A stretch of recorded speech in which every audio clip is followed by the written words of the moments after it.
है ना, एक जिसकी जितनी भागीदारी उसकी इतनी हिस्सेदारी होनी चाहिए। जब घर में किसी पिता का 5 बच्चा रहता है तो वो अगर कुछ बाजार से खरीदने जाता है तो वो 5 के हिस्से लेकर आता है कि इसको हमको इतना इतना देना है। जब माँ रोटी बनाती है घर में तो वो उसके हिसाब से खाना पकाती है कि हमें किसको कैसे देना है। कोई प्रॉब्लम नहीं आए और कोई किसी पे वर्चस्व नहीं जमा पाए। जो डाटा था लगभग सारा डाटा गलत था। जो भी था 3% फलना है, 10% चिलना, क्योंकि आज तक जातीय जनगणना पूरे भारतवर्ष में कभी नहीं हुआ था। ये पहली बार जातीय जनगणना, वो भी सिर्फ बिहार में हुई है, अभी भी भारत लेवल पे नहीं हुआ। नीची जाति के हो चाहे ऊपरी जाति का हो, किसी को एक दूसरे से दिक्कत नहीं होगा, क्योंकि सरकार उसके हिसाब से अब चीजें देना शुरू करेगी और किसी दूसरे का कोई और नहीं ले पाएगा। नमस्कार दोस्तों, मैं हूं राजकुमार और देख रहे हैं राजू। मैं अभी पटना जंक्शन पे आया हूं और जातीय जनगणना अभी फिलहाल ही आया है। इसी मुद्दे पे बात करेंगे। हमारे साथ खुशबू जी है। सबसे पहले मेरा चैनल में आपका बहुत बहुत धन्यवाद। कैसे हैं आप? ठीक है, बताइए।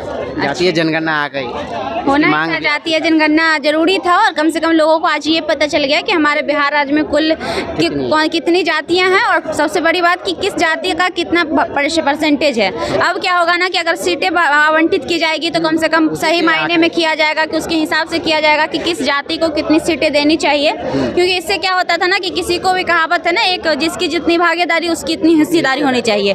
जब घर में किसी पिता का 5 बच्चा रहता है तो वो अगर कुछ बाजार से खरीदने जाता है तो वो 5 के हिस्से लेकर आता है कि इसको हमको इतना इतना देना है।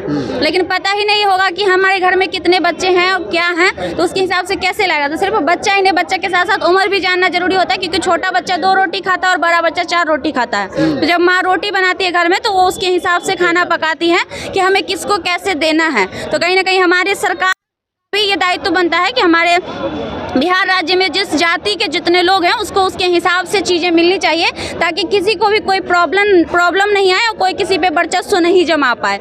इससे में क्या होता था ना, पहले क्या था कि अब तक सिर्फ जो भी आंकड़ा इतने दिनों से था हमारे गूगल पे जो डाटा था लगभग सारा डाटा गलत था। जो भी था 3% फलना है, 10% चिलना, क्योंकि आज तक जातीय जनगणना पूरे भारतवर्ष में कभी नहीं हुआ था। 2 बार हुआ भी था तो दोनों बार रोक दिया गया था। 31 में शुरू हुआ था, 56 में हुआ था, दोनों को रोक दिया गया था।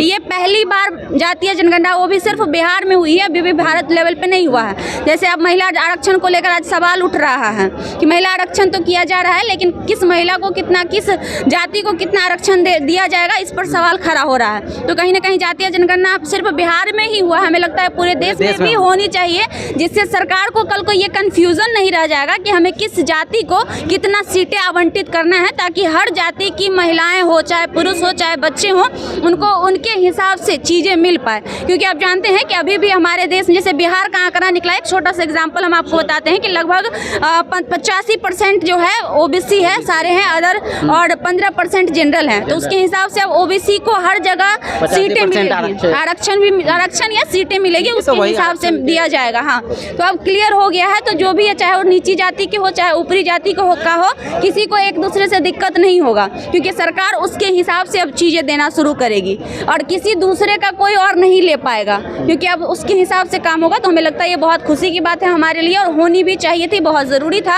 और अब आगे की जो प्रक्रिया होगी इस जाति जनगणना के आंकड़ा को देखते हुए सभी राजनीतिक पार्टियां 85% भागीदारी देगी ओबीसी के? देना पड़ेगा, बिल्कुल देना पड़ेगा। अगर वो सीट जब वोटिंग का बात आता है तो 85% वोटिंग करता है कि नहीं करता है? करता है ना। तो फिर जब देने की बारी आएगी तो क्यों नहीं दिया जाएगा? वोट किसी को दर्द जीतते हैं, किस बात का दर्द भाई? अगर आप कोई भी किसी भी जाति के हैं और अगर आप किसी राजनीतिक चुनाव में खड़े होते हैं तो उस जाति के उतने लोग आपको वोट देते हैं ना। बिना वोट के तो आप जीतते नहीं है। नेता बनने में वोट होता है और हर जाति के लोग आपको वोट करते हैं। ऐसा तो नहीं है कि चमार, दुसाद, पासवान या अन्य जाति जो भी वो वोट नहीं करती है, सारी जातियां वोट करती है। तो जब वोटिंग आप उससे लेते हैं और उसके वोट से आप गद्दी पर बैठते हैं तो उसका भी तो अधिकार है ना आपसे लेने का। तो कहीं ना कहीं अब जो है सीटें आवंटित उसी हिसाब से होगी। अगर कोई चीज़ आवंटित किया जाएगा, कोई योजना भी लाया जाएगा, इन सारे चीज़ों को मद्देनजर रखते हुए लाया जाएगा, जो बहुत अच्छी बात है।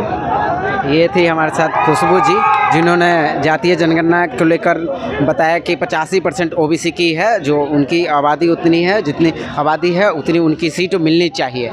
अगर ये वीडियो आप यूट्यूब पे देख रहे हैं तो चैनल को सब्सक्राइब कीजिए। अगर ये वीडियो आप फेसबुक पे देख रहे हैं तो पेज को फॉलो करें। जय हिंद।